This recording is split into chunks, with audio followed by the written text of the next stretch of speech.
1971 കിഴക്കൻ പാകിസ്ഥാൻ വളരെ പ്രക്ഷുബ്ധമായിരുന്നു. സ്വാതന്ത്ര്യം ആവശ്യപ്പെടുന്ന ബംഗാളി ദേശീയവാദികൾക്കെതിരെ പാകിസ്ഥാൻ സൈന്യം ക്രൂരമായ ആക്രമണം അഴിച്ചുവിട്ടിരുന്നു.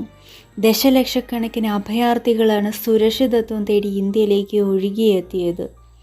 അന്നത്തെ ഇന്ത്യൻ പ്രധാനമന്ത്രിയായിരുന്ന ഇന്ദിരാഗാന്ധി അവരുടെ ദുരവസ്ഥയിൽ വല്ലാതെ തളർന്നു. മാർച്ച് 25 മുതൽ ബംഗ്ലാദേശിലെ ഭയാനകമായ സംഭവങ്ങൾ എല്ലാ ആളുകളും 75 ദശലക്ഷം ആളുകളും കലാപം തിരിച്ചറിഞ്ഞു. ദശലക്ഷക്കണക്കിന് അഭയാർത്ഥികൾ അങ്ങനെ ഇന്ത്യയിലേക്ക് ഒഴുകി. ഇവരെ സ്വീകരിക്കുന്നതിന് പകരം പാകിസ്ഥാനെതിരെ യുദ്ധം ചെയ്യുന്നതാണ് ഇന്ത്യ സാമ്പത്തികമായി മെച്ചപ്പെടുക എന്ന് ഇന്ത്യൻ പ്രധാനമന്ത്രി നിഗമനം ചെയ്തു. ഏപ്രിൽ 28 തന്നെ ഇന്ത്യൻ ക്യാബിനറ്റ് ജനറൽ മനേക്ഷയോട് കിഴക്കൻ പാകിസ്ഥാനിലേക്ക് പോവുക എന്ന് ആവശ്യപ്പെട്ടിരുന്നു. ഇന്ത്യയും പാകിസ്ഥാനും തമ്മിലുള്ള മുൻകാല ശത്രുതാപരമായ ബന്ധങ്ങൾ പാകിസ്ഥാൻ്റെ ആഭ്യന്തര യുദ്ധത്തിൽ ഇടപെടാനുള്ള ഇന്ത്യയുടെ തീരുമാനത്തെ വർദ്ധിപ്പിച്ചു.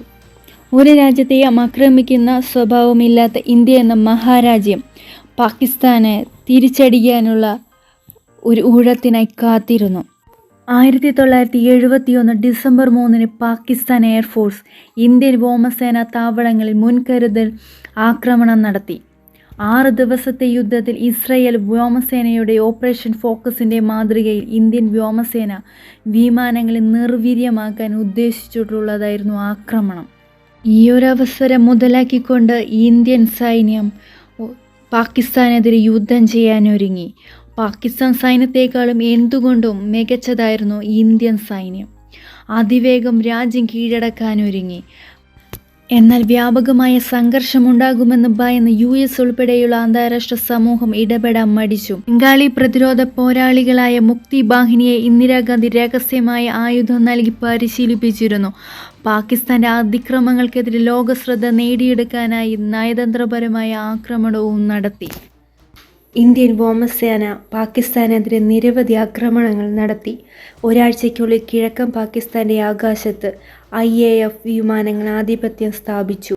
തേജിഗാവ്, കുർമിത്തോള, ലാൻമോർണിയർ ഹഡ്, ഷംഷേർ നഗർ എന്നിവിടങ്ങളിൽ ഇന്ത്യയും ബംഗ്ലാദേശും നടത്തിയ വ്യോമാക്രമണങ്ങൾ കാരണം കിഴക്ക് മുഴുവൻ പാകിസ്ഥാൻ വ്യോമസേനയും PAF നമ്പർ 14 സ്ക്വാഡും നിലംപരിശാക്കിയതിനാൽ ആദ്യ ആഴ്ചയുടെ അവസാനത്തോടെ അത് സമ്പൂർണ്ണ വ്യോമ മേധാവിത്വം കൈവരിച്ചു.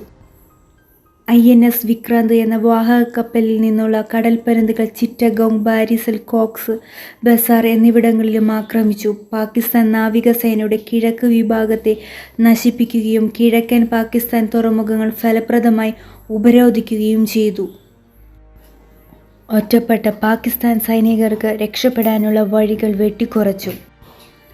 പാകിസ്ഥാൻ നാവികസേനയിൽ നിന്ന് കൂറുമാറിയ ഉദ്യോഗസ്ഥരും നാവികരും ചേർന്ന പുതിയ ബംഗ്ലാദേശ് നാവികസേന സമുദ്രയുദ്ധത്തിൽ ഇന്ത്യക്കാരെ സഹായിച്ച് ആക്രമണങ്ങൾ നടത്തി. പ്രത്യേകിച്ച് ഓപ്പറേഷൻ ജാക്ക്പോട്ട്. 1971 മാർച്ചിൽ ഷെയ്ഖ് മുജിബുർ റഹ്മാന്റെ സ്വാതന്ത്ര്യ പ്രഖ്യാപനത്തെ തുടർന്ന് കിഴക്കൻ പാകിസ്ഥാന്റെ സ്വാതന്ത്ര്യത്തിനും ബംഗാളി ജനതയ്ക്ക് മാനുഷിക പിന്തുണയ്ക്കും രാഷ്ട്രീയ പിന്തുണ നൽകുന്നതിനായി ബംഗ്ലാദേശിലെ താൽക്കാലിക ഗവൺമെൻറ് ലോകമെമ്പാടും പ്രചാരണം നടത്തി. 1971 ഡിസംബർ 3 കിഴക്കൻ പാകിസ്ഥാനിൽ ഇന്ത്യ സമ്പൂർണ്ണ സൈനിക നടപടി ആരംഭിച്ചു. മുക്തി വാഹിനിയുടെ ഗറില്ല ആക്രമണങ്ങളെ ചെറുക്കൻ അതിർത്തികൾക്ക് ചുറ്റും ചെറിയ യൂണിറ്റുകളായി വിന്യസിച്ചതിനാൽ ഇന്ത്യൻ ആക്രമണത്തെ ഫലപ്രദമായി നേരിടാൻ പാകിസ്ഥാൻ സേനയ്ക്ക് കഴിഞ്ഞില്ല. ഡാക്കയെ പ്രതിരോധിക്കാൻ കഴിയാതെ പാകിസ്ഥാനികൾ 1971 ഡിസംബർ 16 കീഴടങ്ങി. വെറും 13 ദിവസങ്ങൾ കൊണ്ടാണ് പാകിസ്ഥാൻ സൈന്യം കീഴടങ്ങിയത്. ഇന്ദിരാഗാന്ധിയുടെ നേതൃത്വം വിജയത്തിൽ നിർണായകമായിരുന്നു. അന്താരാഷ്ട്ര സമ്മർദ്ദങ്ങളെ അവർ അഭിമുഖീകരിക്കേണ്ടി വന്നു. ആഭ്യന്തര സംശയങ്ങളെ അതിജീവിച്ചു. ബംഗാളി ജനതയുടെ സ്വയം നിർണയാവകാശത്തെ പിന്തുണച്ചു. ഇന്ത്യൻ പ്രധാനമന്ത്രി ഇന്ദിരാഗാന്ധി ബംഗ്ലാദേശ് പ്രസ്ഥാനത്തിന് വിപുലമായ നയതന്ത്ര രാഷ്ട്രീയ പിന്തുണ നൽകി. ബംഗാളികൾക്കെതിരായ പാകിസ്ഥാൻ അതിക്രമങ്ങളെക്കുറിച്ച് അവബോധം സൃഷ്ടിക്കുന്നതിനായി അവർ പല രാജ്യങ്ങളിലും സന്ദർശിച്ചു. യുദ്ധത്തിൻ്റെ ലോക പശ്ചാത്തലം രൂപപ്പെടുത്തുന്നതിലും ഇന്ത്യയുടെ സൈനിക നടപടിയെ ന്യായീകരിക്കുന്നതിലും പിന്നീട് യുദ്ധസമയത്ത് അത് സുപ്രധാനമാണെന്ന് തെളിയിക്കുന്നതായിരുന്നു ഈ ശ്രമം. കൂടാതെ പാകിസ്ഥാൻ്റെ തോൽവിയെ തുടർന്ന് പുതുതായി സ്വതന്ത്രമായ ബംഗ്ലാദേശ് രാഷ്ട്രത്തിന് പെട്ടെന്ന് അംഗീകാരം ലഭിച്ചു. ബംഗ്ലാദേശിൻ്റെ സ്വതന്ത്ര വാർത്ത പരന്നതോടെ ഇന്ദിരാഗാന്ധിയുടെ ജനപ്രീതി കുതിച്ചുയർന്നു.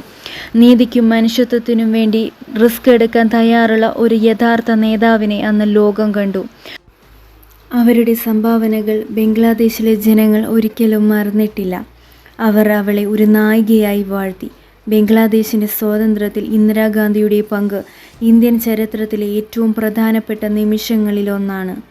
അവരുടെ ശക്തിയുടെയും കാഴ്ചപ്പാടിൻ്റെയും നീതിയോടുള്ള അചഞ്ചലമായ പ്രതിബദ്ധതയുടെയും തെളിവാണിത്.